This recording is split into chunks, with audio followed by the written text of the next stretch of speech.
मानित त्यागी जी, रजनीश भाई और इन जैसे जो लोग कार्य कर रहे हैं, मैं आप सब लोगों को बताता हूं कि इन लोगों ने बहुत कार्य किया हुआ है। इतनी मेहनत करके आप लोगों को एक साथ लाए हैं।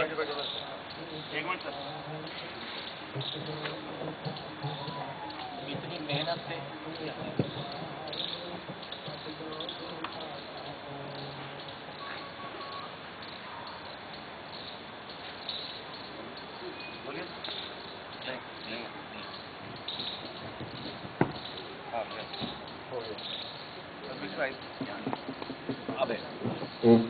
अब तो इन लोगों का अथक प्रयास है। ये लोग आपके पास आए और उन्होंने व्यवस्था की, आप लोगों को बुलाया। कभी ये सोचने का प्रयास करें कि इसमें इनका क्या है। मात्र इतना इनके हृदय में भावना है कि जो हमें आता है वो हम लोगों को बांट सकें, जो ज्ञान हमें पता है लोगों को दे सकें। हम अगर स्वस्थ हो गए हैं तो औरों को स्वस्थ होने की प्रेरणा करें। बस इतना ही इनके हृदय में विचार है, इसके ऊपर कुछ नहीं। अब आप लोग जो यहां आए हैं सुबह, सब के सब लोग एक चीज में तो निश्चित है कि अपने स्वास्थ्य के प्रति सजग हैं। अब स्वास्थ्य के प्रति सजग होने का अर्थ क्या है? आपको ये लगता है कि मुझे अपने शरीर को ठीक रखना है।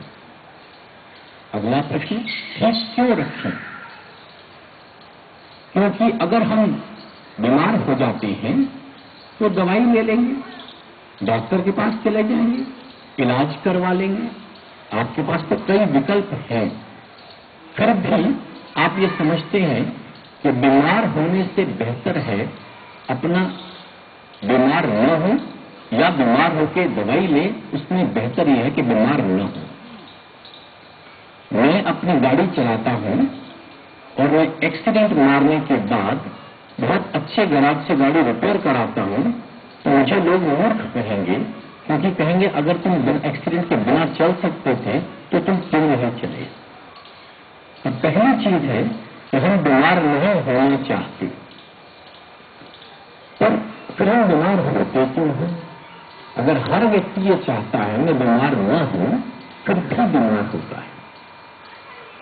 तो और उसी के लिए आप यहां बैठे हैं अपने आप को ठीक करने के लिए।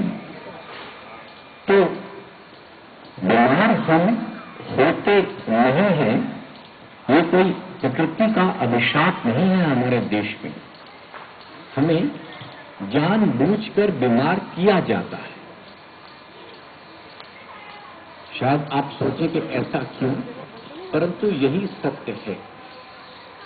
हमें जानबूझकर बीमार किया जाता है। और वो कैसे किया जाता है, जरा एक उदाहरण से समझिए।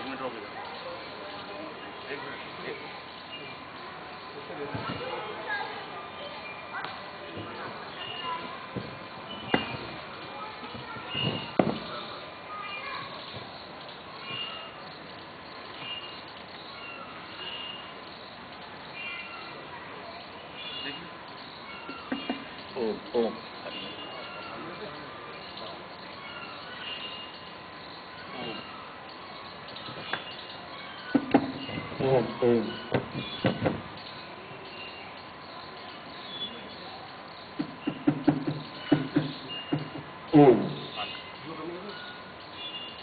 तो मैं आपको बता रहा था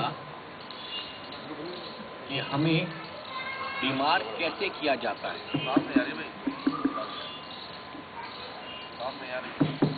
आप थोड़े से आगे आ जाएं। ठीक है। पीछे वाले थोड़ा आगे, जिनको आवाज नहीं आ रही हो तो चलिए वैसे बात करेंगे। तो प्रश्न ये उठता है कि हम बीमार हमें कैसे किया जाता है। थोड़ा आगे आ जाइए पीछे वाले। अभी भाई रजनीश ने आपको बताया कि हम जिस भोजन को खाते हैं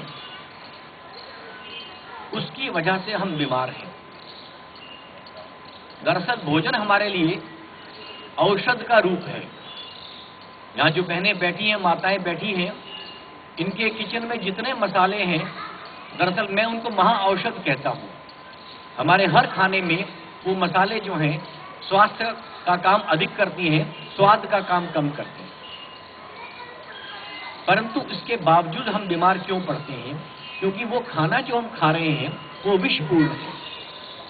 अब विषपूर्ण हम क्यों खा रहे हैं? क्योंकि वो भोजन हमारे तक विषपूर्ण होकर पहुंच रहा है।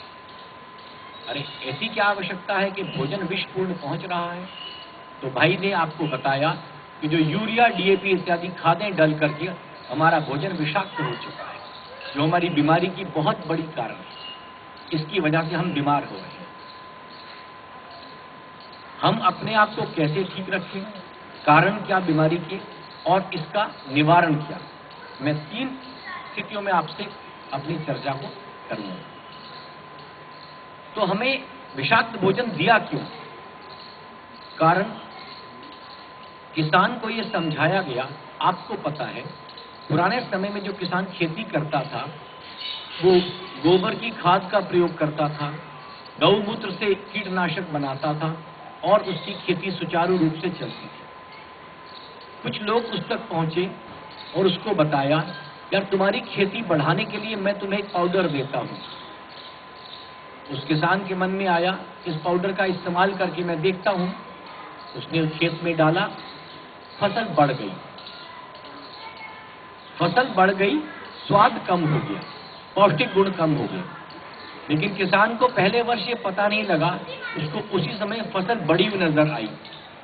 धीरे धीरे वर्षों तक वो ये काम करता गया और ये यूरिया, डीएपी इत्यादि रासायनिक खादें डालता गया। हमारा भोजन विषाक्त होता गया, हमें वो भोजन मिला, हम बीमार होते गए।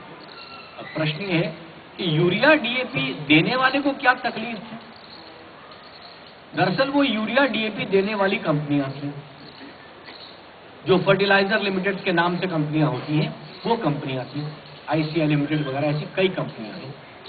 उनको अपना मुनाफा करने के लिए उन्होंने किसानों को खेती का ये सामान दिया और किसान ने उससे खेती की, भोजन विषाक्त हुआ, हमने खाया। अब उस कंपनी को यदि हम विचार करें, उनको क्या परेशानी थी कि हमारे देश में, हमारे गांव-गांव पहुंच गए, हमारे खेतों पे, तो उनको अपना मुनाफा करना था। तो जिस देश से वो आए थे वो वहीं कर लेते, अपना देश छोड़ के किसानों को एक्सप्लॉइट करने के लिए। खाद्य नियम ऐसे हैं कि ऐसा विषाक्त भोजन वहां पर इस्तेमाल नहीं हो सकता, इसलिए उनकी दवाई वहां नहीं चल सकती, इसलिए उनको मजबूरन अपने घर से बाहर जाना पड़ा। यदि मुझे आज नोएडा में रोजगार न मिले तो मैं वाकई नोएडा से बाहर जाकर रोजगार तलाशूंगा, सीधी बात। उनको भी जब वहां रोजगार पर खतरा लगा, वो लोग बाहर आए, उन्होंने हमारे किसानों को समझाया। हमारा किसान जो वैसे बहुत इंटेलिजेंट है, बहुत बुद्धि वाला है, परंतु उसकी बुद्धि एक प्रकार की थी, उसको परंपरागत खेती मिलती थी। परंपरा में, खानदान में खेती होती थी, मेरे बाप दादा करते हैं, उन्होंने मुझे ऐसा सिखाया, ऐसे हल चलाना है, 2 पौधों के बीच में इतनी दूरी करनी है और मैं खेती कर रहा हूं। तो ये उसको ज्ञान मिल रहा था परंपरागत। जब परंपरागत ज्ञान इतना मिल रहा था, इस ज्ञान को वो तोड़ने को तैयार आसानी से नहीं हुआ। तब इनको फिर परेशानी है, इसको कैसे किया जाए? तो उन्होंने कहा नहीं, अब इनको ऐसा किया जाए, इनको पढ़ाया ऐसा जाए, शिक्षाविदों को साथ मिलाया और हमारी शिक्षा ऐसी कर।